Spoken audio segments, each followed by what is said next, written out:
Berikut tampilan utama untuk analisis GTWR.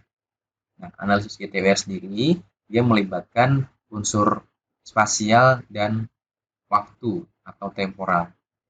Sehingga nanti akan kita dapatkan adalah baik keragaman spasial maupun keragaman waktu. Langkah pertama, sama seperti GWR, kita inputkan variabel Y, yaitu PDRB, kemudian variabel X, ada jumlah industri, tenaga kerja manufaktur, nilai produksi, dan UMK. Kemudian nama lokasi, kita pilih kabupaten kota, longitude-nya kita pilih long, latitude-nya kita pilih lat, waktunya kita pilih tahun, ID, ini tetap ID. Kemudian fungsi kernel, sini kita pilih Gaussian, default-nya. Kemudian setelah semuanya sudah diinputkan, kita klik run. Nah, selanjutnya, untuk melihat hasilnya, kita pilih summary model. Nah, di dalam summary model ini, kita akan mendapatkan hasil regresi global dan regresi GTWR. Sama seperti GWR tadi ya, ada dua model, yaitu regresi global dan hasil GTWR-nya. Kita juga bisa membandingkan kebaikan model. Yang pertama adalah R-square mana yang paling besar, dan nilai AIC mana yang paling kecil. Kalau kita lihat, nilai R-square pada regresi global itu sebesar 0,7306 atau sekitar 73%. Sedangkan untuk yang GTWR itu R-square-nya 0,7442724 atau sekitar 74%. Kita bisa menyimpulkan untuk R-square ini GTWR yang paling besar. Kemudian AIC-nya untuk model regresi global yaitu 6525, sekian-sekian. Untuk AIC GTWR 6510, sekian-sekian. Nah, secara AIC lebih kecil yaitu GTWR juga. Sehingga kita bisa menyimpulkan model terbaik untuk kasus ini adalah model GTWR. Selanjutnya kita bisa melihat signifikansi variabel. Di sini secara global, ternyata variabel yang signifikan, pengaruh signifikan terhadap PDRB yaitu jumlah industri, kemudian nilai produksi, dan UMK. Signifikansinya kita bisa melihat dari nilai p-value yang ada di sini. Jika dia memiliki bintang minimal 1 bintang, ya, itu kita bisa menyimpulkan bahwa variabel tersebut berpengaruh signifikan. Dengan taraf signifikansi, sini yaitu kalau bintang 1 yaitu 5%. 0,05 itu setara dengan 5%. Nah, minimal bintang 1, itu kita bisa menyatakan bahwa variabel tersebut berpengaruh signifikan dengan taraf signifikansi 5%. Di sini kita bisa melihat ada jumlah industri, nilai produksi, dan UMK. Ini masing-masing berpengaruh signifikan terhadap PDRB di setiap lokasi di Provinsi Jawa Barat.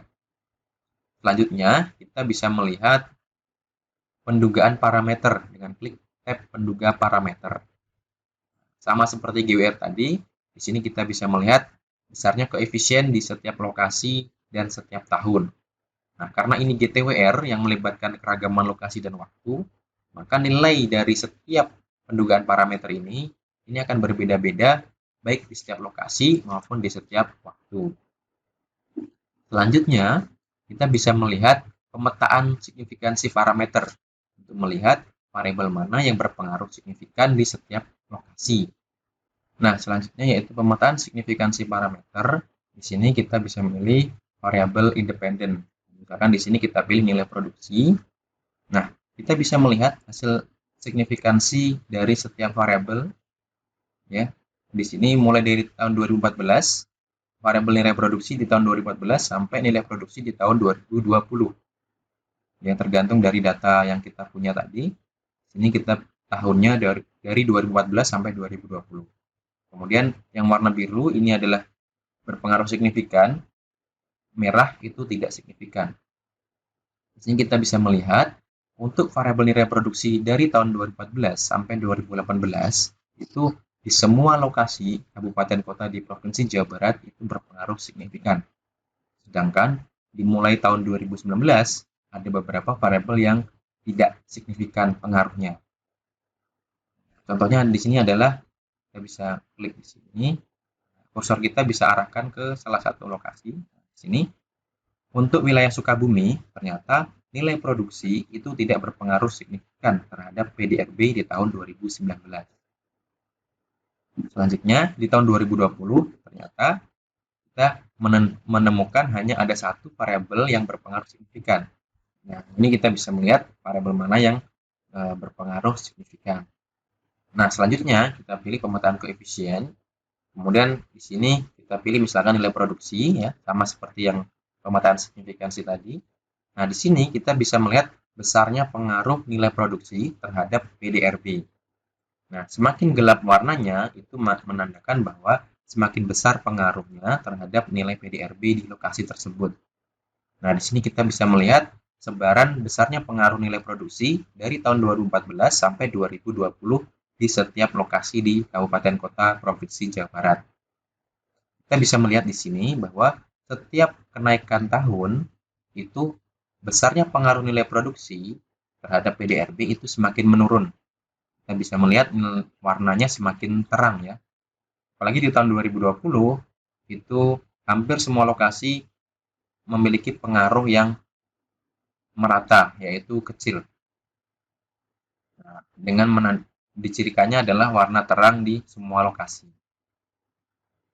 Kemudian kita bisa seret kursor kita di lokasi peta tersebut. Nah, ini akan muncul misalkan wilayah Sukabumi. Di sini rentang nilai koefisiennya yaitu sekitar antara 8,5 E pangkat min 0,5 sampai 9,2 E pangkat min 0,5. Itu besarnya koefisien untuk wilayah Sukabumi.